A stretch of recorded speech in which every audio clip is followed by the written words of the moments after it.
Halo semua, selamat datang di channel Dealer VR. Jangan lupa klik tombol subscribe, karena subscribe itu gratis. Halo semua pelanggan setia Dealer VR.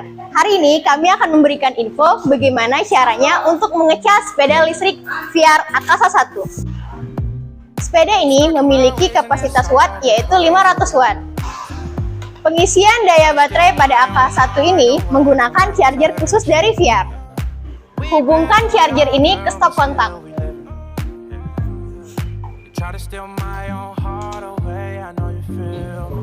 Pada charger sepeda listrik Akasa 1 ini terdapat lampu indikator yang jika kita hubungkan ke sepedanya, maka lampu indikatornya akan berubah menjadi warna merah. Tandanya sepeda ini sedang terisi baterainya. Waktu pengecasan awal dari sepeda ini yaitu 3-4 jam hingga penuh.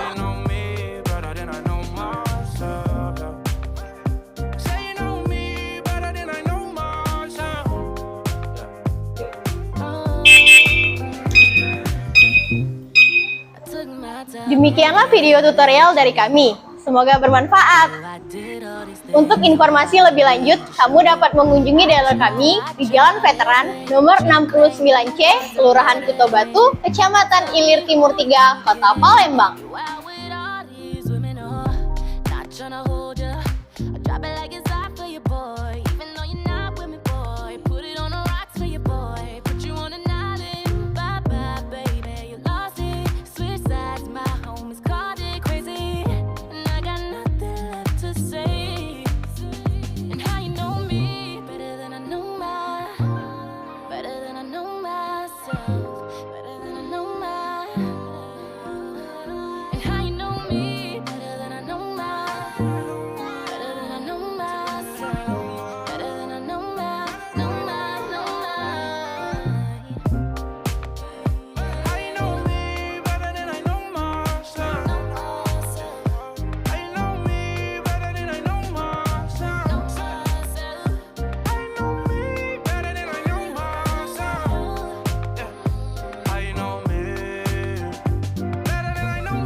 Terima kasih telah menonton video dari Dealer VR. Jangan lupa like, comment, and subscribe.